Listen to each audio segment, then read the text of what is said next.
It's the SMT Media Network back with an NBA video here for you guys. Joel Embid, superstar center for the Philadelphia 76ers, one of the most unique talents that the NBA has ever seen, going to be sidelined as the Sixers announce a setback for Embid, citing pre-existing problems with his knee and the return of left knee swelling. All right, let's take a look at this update. Let's take a look at the news as reported by the team. According to a very recent, within the last 24 hours, team statement, Embid is experiencing swelling in his left knee following a workout on Thursday. Will miss the 76ers' upcoming 3-game road trip. So he participated in an on-court workout after missing the last 6 games due to the foot sprain, which is completely different. According to the Sixers, that has healed, and he has been receiving treatment for it. Now, with the return of the knee swelling, he's going to be receiving treatment for that, but is confirmed to be missing the next several games. At least the road trip, which extends for 3 games moving into next week. Joel Embid has missed many games this season due to that same knee injury. He had a 3-game suspension for a locker room incident with a columnist.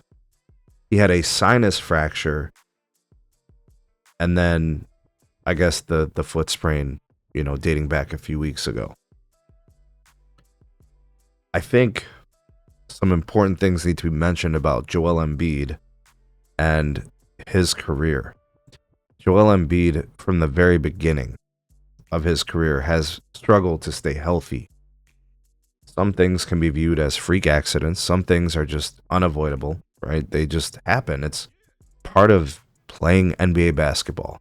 We're talking about the biggest, fastest, most skilled, athletic, and talented humans in the world.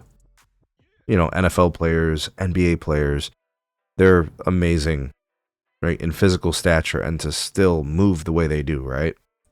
And then you look at players like Embid, the size, right? He's a legitimate center. This guy's, probably approaching 300 pounds. He's 7 feet tall. And he has had foot problems, knee problems, all these other things, right? And, he's made some pretty big money. He's cashed out on some pretty big contracts. And that's how the NBA is. You got to play, pay your stars. But we have to kind of look at his career in a different light. He's won MVPs. He has not had the playoff success that one would expect from a star of his caliber.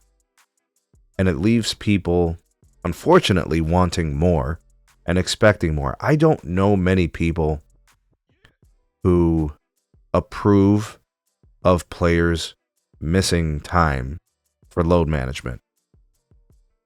And I don't know many people that approve of, like how coaches and GMs and, like the culture of, how players are treated and spoiled and protected and shielded and load managed and all these things.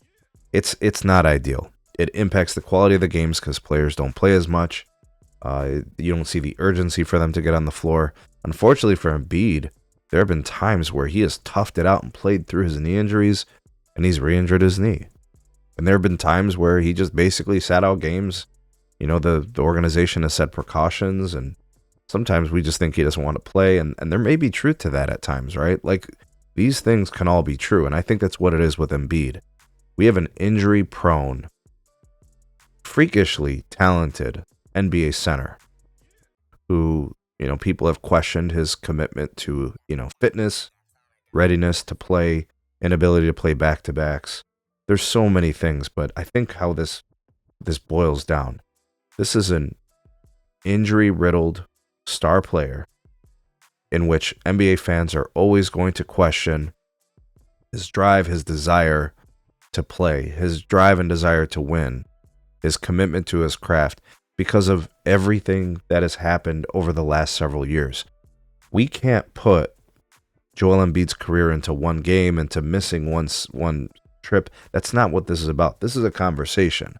about perennial issues with his health and then perennial issues in general availability.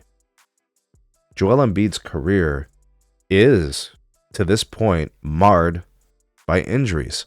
Some seem that they were unavoidable and they just happened, and other absences and long streaks of missing games seem like he just wasn't that ready.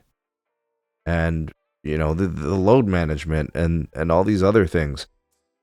It's gotten to the point, folks, where I'm completely out on Joel Embiid.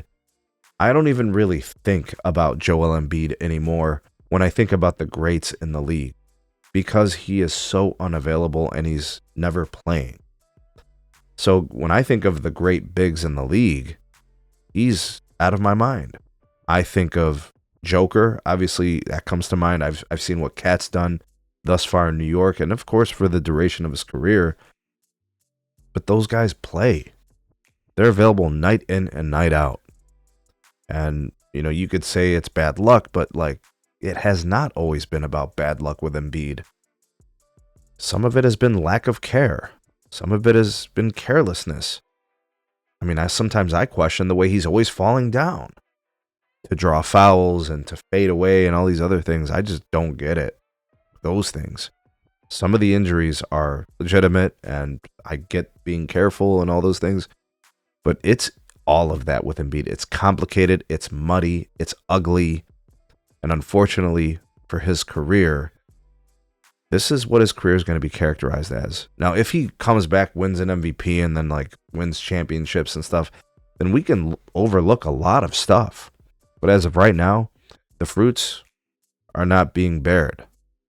I don't see anything good happening in Philadelphia. And what makes Philadelphia worse is their other players, like their star players, like PG, Paul George. I mean, he ain't getting you across the street. I like Tyrese Maxey as a player, and there's some pieces there that you might like. But the Sixers are only as good as their best player in Joel Embiid, and he just doesn't play basketball enough. Unfortunately, I think this is the future trajectory. The rest of his career, I think it's probably going to be what it's been. Him being unavailable, him missing games, and him being able to achieve. He just can't. He's not there enough. He doesn't play enough. He's not making difference on the court because he's never on the court.